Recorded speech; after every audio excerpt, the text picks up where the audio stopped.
somebody took it away from me in the blink of an eye. In less than a month, this woman destroyed what I had worked for 15 years. I mean, your credit score is basically all you have. I was mugged, they got my information. It can really negatively affect your life. Then they went off with the information and basically became me. I feel it's a loss of control that someone's out there pretending to be you and doing things in your name that can come back to haunt you. Somebody was using my name and all my personal data. They'd done it all. I just didn't even know where to start. They had a long record. It's a terrible feeling. Identity theft. It happens when your personal information is stolen and used without your knowledge. It's a serious crime that can cost you time and money, ruin your credit, and destroy your good name. When I was a victim of identity theft, my mail had been stolen. I was shopping at a grocery store and someone took my wallet. I think I made a purchase and they stole all my debit card information. My briefcase had been tampered with, and when I looked in it, I saw that my passport and my driver's license, which I had in there, had been taken. Identity theft happens when someone takes information about you and then uses it to commit fraud. Identity theft is very serious. We know that identity fraud in its various forms has affected 10 million people in any given year. And what that means in dollars is that it's a loss to businesses of about $50 billion. On top of that, victims of identity theft have spent $5 billion trying to undo this harm. Everyone needs to be conscious that identity theft is real. When you get news that your identity has been potentially stolen, it's sort of this open-ended problem that has occurred, and you don't know what's going to come of it. No one's immune, which isn't to say that we're powerless. There's a lot we can do to deter, detect, and defend ourselves. My identity was stolen when I was mugged. It is pretty traumatic, especially how it happened to me. They got my information and it happened. Then they went off with the information and basically became me when they went to charging items in stores. Identity thieves can only take advantage of you if you give them information or if they obtain information about you. So what you want to do is take steps to make it less likely that your information falls into the wrong hands. There are many ways that you can do that. And the first is to stop and look in your wallet. What are you carrying around? And if you lose your wallet, are you giving somebody else an opportunity to commit identity theft? So avoid carrying around any identification that has your social security number on it in your wallet, because that can be used very easily and efficiently by identity thieves. They could have your name, they could have your birth date, but if they don't have your social security number, they're not going to get very far. But all they really need is a social security number, and they can misspell your name and still get credit. The only place that social security card number should be is in your head and protected somewhere at home where you keep your other valuables. And if someone asks you to provide a social security number, ask them why they need it, how they're going to keep it, how they're going to safeguard it, because you don't want that number to fall into the wrong hands. I had an incident that I thought was a valid reason to give out information until they asked for my social security number. I went as far as the first 3 digits. I thought, gee, they don't need that. And then I hung up. This is a crime. You have to think when you're at home, protect your identity. Don't leave around your personal documents, your date of birth. Somebody could come into your home and have immediate access to that information. You also have to be careful about your trash. Now, a lot of people routinely receive things in the mail, maybe bank statements, credit card statements, or health insurance forms, and if they don't need them, they just throw them away in the trash. They shouldn't do that. Everyone should invest in a shredder. So before they dispose of these critical documents, you shred them. Identity thieves, don't worry about getting their hands dirty. They will go through your trash to retrieve these documents. They go where the information is. They'll steal your mail, they will steal your trash, they'll steal your wallet, and that's how they get information about you. Deter identity theft. Protect your social security number. Shred financial documents and paperwork with any personal information before you throw them out.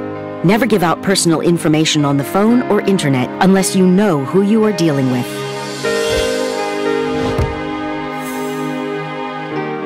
My name is Nicole M. Robinson. The woman who stole my identity, her name is Nicole A. Robinson. She stole my information from the pharmaceutical company that she works for. After this happened, it devastated my financial life. I ordered my credit reports, and I received a credit report in the mail that was 54 pages long.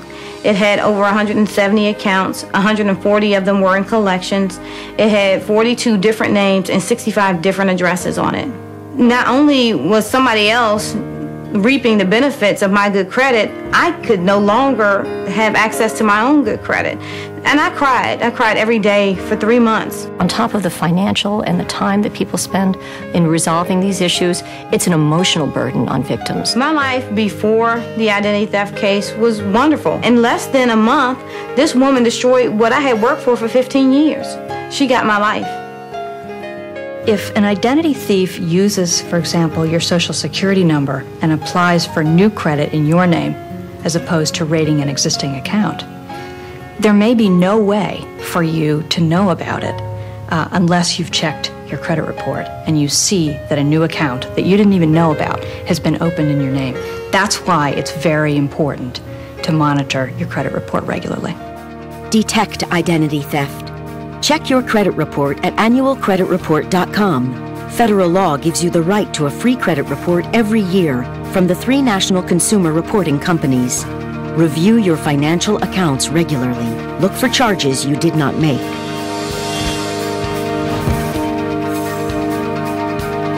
When someone realizes that they're a victim of identity theft, it's like getting a kick in the gut.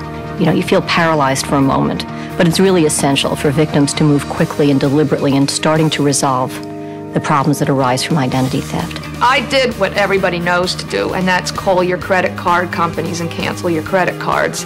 However, that's not enough. There was one major bit of information I did not have, and that was to call the 3 major credit bureaus. And I did not do that, and what happened was this person then went back. She was able to reopen the credit cards that I canceled. She was also able to open new credit cards in my name. If you find you've become a victim of identity theft, the first thing you need to do is contact one of the 3 major credit reporting agencies and have them put a fraud alert on your file. You got to take it seriously. You even suspect it, you got to put fraud alerts on. You got to take the steps to protect yourself, and you got to inform yourself about what to do so that when it does happen to you, you can do it quickly because time is critical. You next want to contact each of the creditors or other institutions where your information has been misused. Then you follow up in writing and dispute these accounts and get a letter from them resolving these disputed fraudulent accounts. The FTC has an affidavit, which in my case I used, to write out your explanation of what happened that you can then use to submit to creditors trying to collect on fraudulent accounts. When you're trying to tell them, look, my identity was stolen, it helps prove it to them.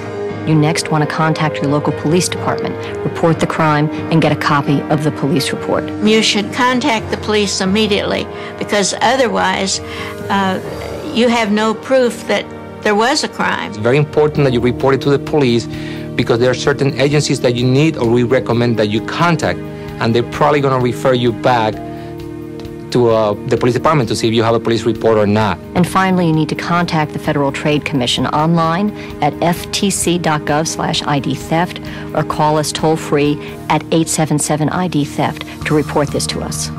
Defend against identity theft. Call the 3 credit reporting companies and place a fraud alert on your credit report. Then ask for the free credit report you're entitled to. Close any accounts that you suspect have been tampered with or opened fraudulently. Start by calling the security or fraud department of each company. Follow up in writing and include copies of supporting documents. File a police report. Contact the FTC. Your information also helps law enforcement officials across the country to track down and stop ID thieves. Let's treat our personal information as we would our cash. Let's safeguard it, whether we're at home, whether it's in our purse or our wallet, or at our office. Your personal information is cash, and in the wrong hands, it can destroy your life. The FTC plays a central role in helping victims avoid and recover from identity theft.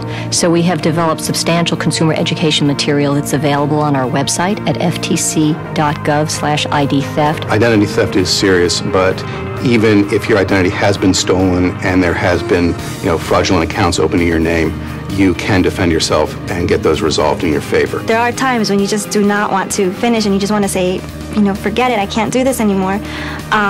But you have to find that way inside of you to just keep going because this is something that if you don't clear, it definitely affects the rest of your life. What I want is for us to create a culture of security for our personal information so that this crime in the future will be diminished greatly.